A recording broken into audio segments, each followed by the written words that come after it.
most of the time, the people at writers' festivals, and you know, I love them all to death, and just caveat there all the time, realising that they're actually got two cameras on me.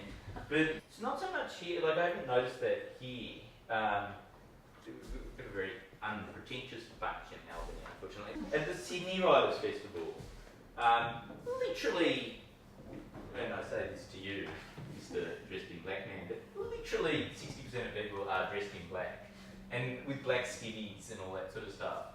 And there's so many workshops on, you know, bloody boringness. Like, and because the other thing that annoys me about this sort of literary elite sect, and look, some of my best friends are, you know, writers, so they think that their opinion matters.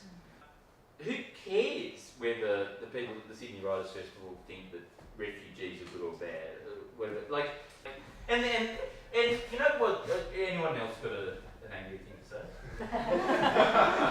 And they don't reach out and try and sort of change anyone's opinion. They just sort of are righteous and pious and think that everyone who doesn't believe what they believe is, you know, is an idiot. But historically, they're not the people that actually are listened to when all that stuff happens. And you're just going, well, hang on, there's a lot to be angry there. Yeah, like they're really angsty and troubled all the time, like trying to draw. Yes. Yeah, and that combined with the fact that they're rich, you're just going, you don't know what pain is, you fuckwit. Like, George Monbiot's a perfect example, where he writes these books about the end of poverty and, you know, the age of consent, where we should all rise up and be democratic. And he's this millionaire writing in London who gets £8 a word, $24 a word. He's been paid $24,000 a week to write this thing about how terrible it was that global poverty was there. He's going, you're a fuckwit. Like this. And it's a little 30-second story about a character, usually a reporter or something like that. But they're absolutely right for satire. We did them in CNN a few years ago. In terms of all writing of comedy, the most important thing to realise is that there's always a straight man. The comedy only works if you're working to sort of work off something that's actually quite straight. I'll give you some examples of a frame. The Daily Show, the news is the straight man. The Daily Show would not be funny if they made up news stories alongside the news stories that they actually cover that aren't made up.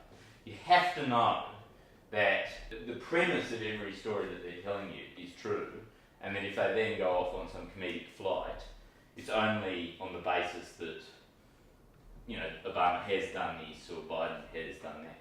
So understand your frame. Understand that in this exercise, probably the first sentence of what is going to be a no more than 5 or 6 sentence script is probably just going to establish who the character is in a very straight way. You don't have to go for the gag straight on. You're going to just, you know, sort of go, oh, yeah, no, I remember the first time that I wrote a book. You know, suddenly you know that this person's an author. You're going to start out being straight, and then there is going to need to be a moment when you actually go, whack, I'm taking this in a different direction. Make it as clear as possible and as quick as possible that the audience identifies the shift.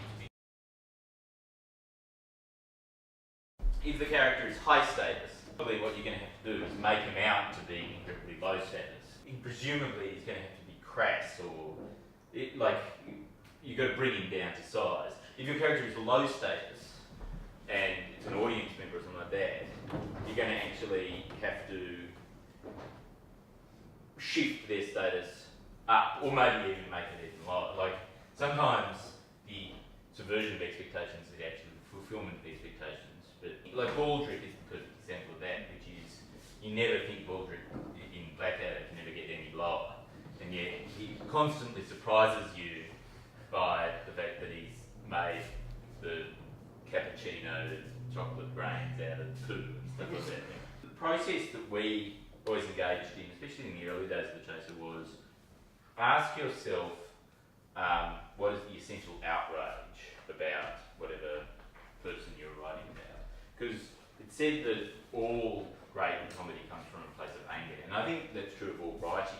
Like, I think you've actually got to hate something to actually say anything worth saying about anything. And anger actually also makes it fresher. Drawing on your anger, you make it personal, and the personal is always more universal than, you know, what anyone else can tell you about things.